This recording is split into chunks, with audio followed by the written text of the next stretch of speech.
Bonjour à tous, j'aurai le plaisir de vous retrouver toute cette semaine pour faire le tour de l'actualité vendéenne. Nous sommes le lundi 5 octobre, voici les titres. Les médecins généralistes en grève. Ce lundi, un grand nombre de cabinets étaient fermés en France, comme en Vendée. En cause, le projet de loi santé qui sera voté ce mardi au Sénat.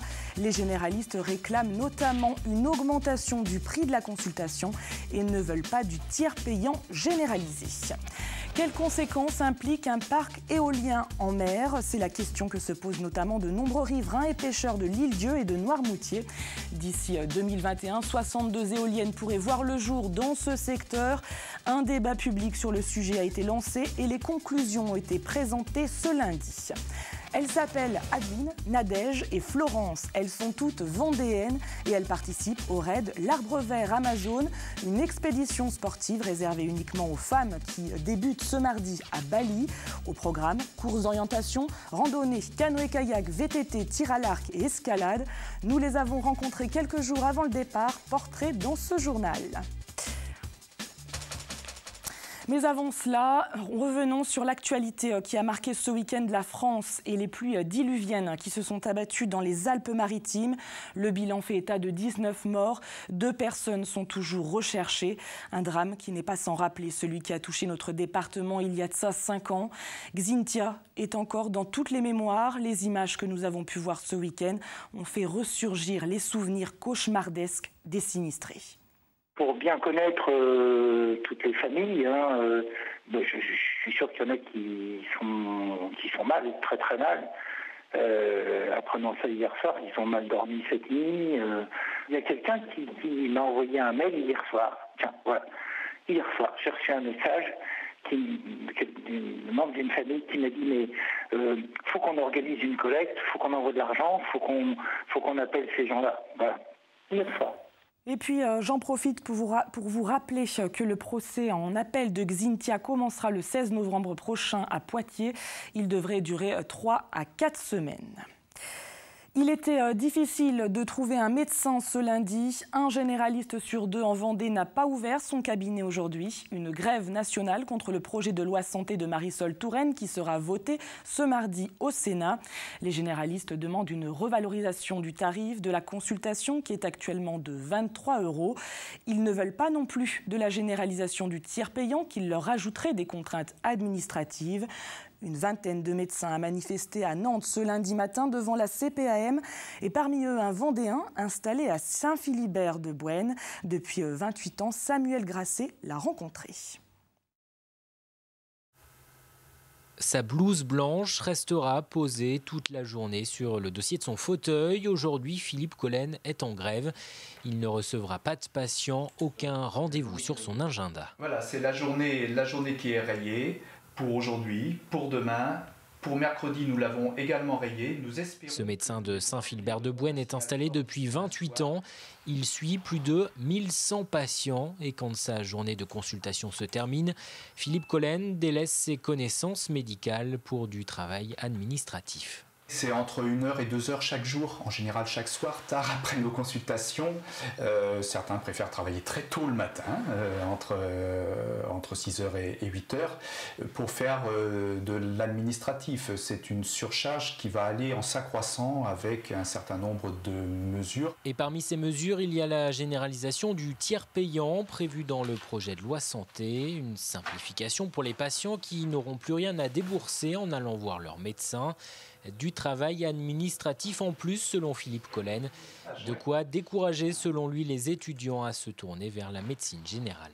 Alors que la médecine générale est aujourd'hui complètement une spécialité, c'est 30% de travail en plus pour 30% de revenus en moins. Et quand nous parlons de revenus, nous parlons surtout de revenus pour l'outil de travail, de revenus pour pouvoir travailler et accueillir les patients dans de bonnes conditions. Alors cette inquiétude pour l'avenir de la profession et l'accès aux soins, Philippe Collen est allé la porter jusque sous les fenêtres de la caisse primaire d'assurance maladie à Nantes pour expliquer aux assurés les raisons du mouvement. Nous en appelons maintenant à une rencontre surtout avec le Premier ministre puisque la ministre depuis 4 ans n'entend pas les signaux de détresse que portent les médecins généralistes.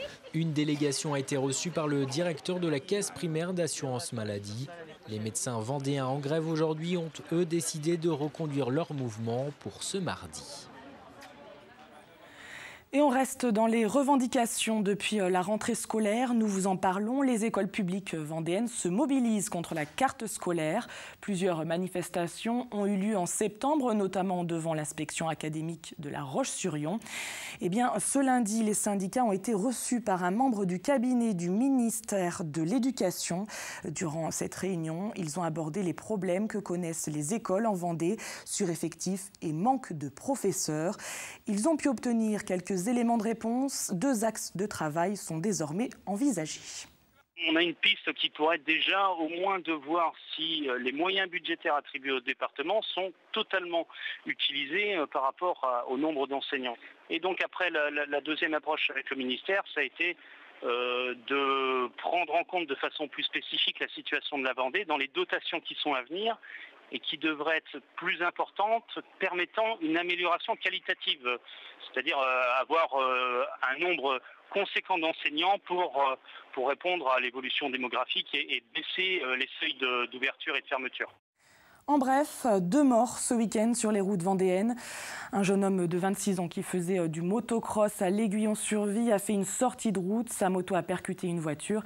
Et puis à l'île d'Elle, c'est un jeune homme de 18 ans qui est mort ce samedi. La voiture dont il était le passager est tombée dans un canal. Le conducteur du véhicule a lui été hospitalisé à Fontenay-le-Comte. Ces 2 accidents portent à 27 le nombre de tués sur les routes vendéennes depuis le début de l'année. 62 éoliennes en mer entre l'Île-Dieu et Noirmoutier. C'est l'un des projets qui s'inscrit dans l'objectif fixé par l'État qui souhaite porter la part des énergies renouvelables à 23% d'ici à 2020. Un projet qui suscite quelques inquiétudes dans notre département. Un débat public a donc été lancé sur la question le 2 mai dernier. Il a duré 4 mois et ce lundi, les résultats ont été présentés à la presse. Écoutez Christian Lérite, président de la Commission nationale du débat public au micro d'Apolline Laurent. Il y a un certain nombre de questions, d'interrogations. Bon, le problème central de la pêche, on peut dire que ici, les constatations ont été assez largement satisfaisantes, on peut le dire, même s'il y a des insatisfactions ici ou là. Le problème du coût de l'énergie a été tout de même assez largement débattu. Et puis, évidemment, il y a les sujets environnementaux et impact visuel qui ont fait l'objet de beaucoup de discussions, bien entendu, et donc notamment sur les îles. Et le porteur du projet a 3 mois pour étudier ce dossier et apporter ou non des modifications. On ouvre notre page sport avec la 4e édition du Tour de Vendée qui a eu lieu dimanche. Les finales du championnat du monde de savate boxe, hommes seniors et du triathlon. Résumé signé Karl Laboureux. Beaucoup de monde malgré la pluie pour le rendez-vous sportif du week-end, le 44e Tour de Vendée qui s'était lancé dimanche d'Olonne-sur-Mer pour relier La Roche-sur-Yon. 200 km pour les quelques 130 coureurs, parmi lesquels Thomas Voeckler, évidemment, entouré du Team Europcar. La formation de Jean-René Bernodeau qui ne montera pas sur le podium cette année. À l'arrivée, c'est Christophe Laporte qui franchit le premier la ligne. Grâce à cette victoire, sa première en professionnel, coup double pour l'équipe Cofidis puisque son leader Nasser Bouhanni remporte ainsi la Coupe de France. Et puis c'est à l'abri cette fois-ci, au Vendée Space, que se sont déroulées les finales du championnat du monde de combat savate boxe française. Et cocorico, carton plein pour les Français qui remportent les 8 titres mis en jeu. Succès sportif et succès populaire également. L'événement a attiré pas moins de 2000 spectateurs. C'est la première fois qu'en Vendée, il y a un championnat du monde de boxe. On a organisé des galas de boxe, mais là, c'est la première fois qu'on fait une finale du championnat du monde. Et il y a à peu près 2000 personnes. Pour nous, c'est la réussite. Du monde aussi et principalement des athlètes. Un bon millier est présent à l'Aiguillon-sur-Mer tout ce week-end pour le triathlon Sud-Vendée. Course jeune, course élite et puis nouveauté, un triathlon longue distance. Le rendez-vous devient une référence et l'une des dates importantes de fin de saison. Enfin, pour terminer, quelques images de basket et la reprise ce samedi soir du championnat de Ligue 2 féminine. Match de reprise et match déjà important pour les joueuses de La Roche-sur-Yon opposées à Tarbes, autre sérieuse prétendante à une éventuelle accession en fin de saison. Match intense qui se solde sur un score serré, 56-50. Même s'il est trop tôt pour prédire leur avenir, les Lyonnaises ont en tout cas fait impression grâce à cette première victoire qui en appelle bien d'autres. Et ce week-end en sport, il y avait également du foot avec la 9e journée en national. Les Herbiers se sont inclinés face à Amiens 3-1. Luçon est sorti vainqueur de son match face à Marseille-Consuat 2-1. Résultat, Luçon est 2e au classement à 2 points du premier Belfort. Les Herbiers se retrouvent à la 9e place. Et puis à noter ce week-end la très belle performance de l'équipe triathlon Sud-Vendée à Nice. Les Montois ont décroché le titre de vice-champion de France. Et on reste dans la compétition avec 3 Vendéennes qui vont réaliser leur rêve, participer au raid L'Arbre Vert Amazone, une course exclusivement féminine qui se déroule à 17 000 km de là, à Bali. Durant ces 6 jours, ces Vendéennes enchaîneront des épreuves très sportives, canoë-kayak, VTT, course à pied. Motivées et déterminées, ces grandes sportives se sont entraînées d'arrache-pied. Alix Lanos a pu assister à leur dernière séance d'exercice avant le grand départ. Reportage au Château d'Olonne. C'est la dernière séance d'entraînement avant le grand départ pour Bali. Pendant 6 jours, Adeline, Nadège et leur amie Florence vont enchaîner les épreuves sportives du raid L'Arbre Vert Amazone. Un raid en équipe 100% féminin où le trio vendéen ne compte pas faire de la figuration. On y va vraiment pour gagner parce qu'on est toutes les 3 des challengeuses. Parce que se dépasser, sortir de sa zone de confort, ça fait partie de nous. Ça faisait partie de ma liste des rêves de faire un raid dans ma vie, donc voilà, je réalise mon rêve. Nadège est la seule de l'équipe à avoir déjà participé au raid Amazone il y a 3 ans. Course à pied, VTT, canoë, la coach sportive de 27 ans connaît donc très bien la difficulté des épreuves qui les attendent. C'est dur, surtout au niveau des conditions climatiques, parce que bon, c'est pas du tout les mêmes que chez nous. Donc effectivement, il faut qu'on se réadapte à la chaleur. Aussi, là, du coup, à Bali, l'humidité. Bon, 10 km de course à pied, ça paraît tout simple comme ça. Après, tout dépendra du dénivelé. On ne sait pas du tout comment ça va être, quel va être le terrain. Est-ce que ce sera du sable, est-ce que ce sera des rochers, de la terre, on n'en sait rien. Donc on verra sur le moment en fait. Ce qui est sûr, c'est que le trio vendéen affrontera 75 autres équipes de baroudeuses du 6 au 15 octobre prochain. Découvertes, dépaysement et dépassement de soi seront évidemment au rendez-vous. Les sportives sont prêtes et décolleront mardi matin. Leur coéquipière Florence rentrera tout juste d'un Ironman à Barcelone.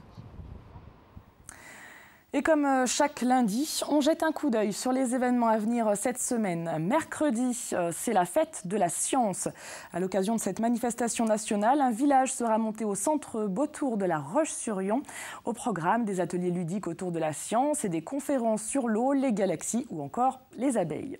Mercredi, toujours, arrivée de la 3e étape du France Electric Tour dans notre département. Organisé pour la première fois, ce rallye touristique de véhicules électriques passera par Chaland à 16h15 pour une étape recharge, arrivée prévue ensuite à 18h à la Roche-sur-Yon. Jeudi, appel à la grève des syndicats CGT, FSU et Solidaires, journée de mobilisation interprofessionnelle pour dénoncer notamment les conditions de travail, la baisse du pouvoir d'achat et la montée de la précarité. Rassemblement prévu place Napoléon à 14h30. Vendredi, il y aura du trampoline et du tumbling. La Vendée accueille la Coupe du Monde de ces 2 disciplines. Ça se passera au Vendée-Space. Enfin, samedi, la Protection civile de Vendée fêtera ses 50 ans. Pour l'occasion, elle remontera le temps pour retracer le parcours et l'évolution de cet organisme qui œuvre chaque jour pour la protection des populations. Un mot de météo maintenant, avec un ciel qui sera encore bien gris. Des pluies prévues le matin.